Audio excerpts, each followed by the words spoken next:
So when people think of second careers, it's easy to think about consulting or think about tutoring or whatever. But what are some of the hottest, like little known second careers that really are cool? Yeah, well, this was one of the really fun things about writing a book on this topic was I got to speak with people who were doing all sorts of unique things. And so a couple that jump out at me. The first is I interviewed someone who is a celebrant. A celebrant. A celebrant. And that is? Familiar with the term interfaith minister? Sure. So a celebrant is someone who is similar to an interfaith minister. And most of what they do are wedding ceremonies, but they also can do funerals or adoption ceremonies. The woman I interviewed told me about how she did a special ceremony for someone when they were at the end of their breast cancer treatment. So it's any time that you want to have an occasion to really celebrate a milestone moment in life. And the reason celebrants have really caught on is we are living at a time when you have a lot of not just interfaith marriages, but a lot of intercultural marriages and intercultural households. And people want to have meaning in their lives. And they may not belong to a church or a synagogue or a mosque, but they want to have something that's really going to be meaningful and personal in terms of a ceremony. And so you can train to become a celebrant. Wow. Yeah. Interesting. What does training require? The course that she took was actually a 9-month course, believe it or not.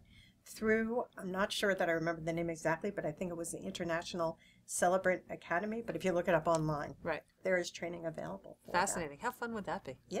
Right. So what else do you got? Okay, so another one is one that I actually initially learned about when my family and I went and stayed at a bed and breakfast one time. And we expected to meet the innkeeper, but we didn't. And instead we met a couple that was there who were the temporary innkeepers. And it turns out that there is a profession called inn-sitters.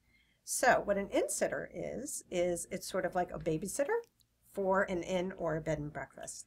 And again, you can take a training course on becoming an inn-sitter, and those tend to be much shorter courses, couple of weeks. And what inn-sitters do is rather than owning your own bed and breakfast, which is a typical fantasy type thing. It's much harder than they have any idea. Sounds glamorous. It's hard. Yeah, and so not only is it hard work, it also can cost a lot of money. Yeah. So if you don't want all of that headache, what you can do is train to be an inn-sitter. You then go and you stay at an inn for a weekend or a week so that the innkeeper can get away and they can go on vacation. You get to live the life for a week, and then you can go back home and enjoy, life as normal. So it's a nice way to travel around the country. Wow, interesting. Yeah. And great, though. I mean, don't consider it if you're not handy and you don't want to cook and clean, Yeah. right? You got to still have those basic skills. You have to want to do that. Yes. Absolutely. Yes, it is a get your hands dirty job. Yep. Okay, great. You got anything else? Yeah. So, and the third one is much more along professional lines, executive job, and that is something called an interim executive. INTERM. Interim. Yes. Yeah. So typically when people think of being a temp, they think in terms of more lower level administrative type jobs, answering phones, doing some administrative work. But in recent years, there has actually been an increase in the number of firms that hire people to be interim executives. So, for example, if a CFO, let's say, goes out on maternity leave, if you've been a CFO, you could then go into the company, function as the CFO for 3 months. It can be a really nice arrangement as a second act career because it's a way of keeping your professional skills up. The pay is in line with professional pay.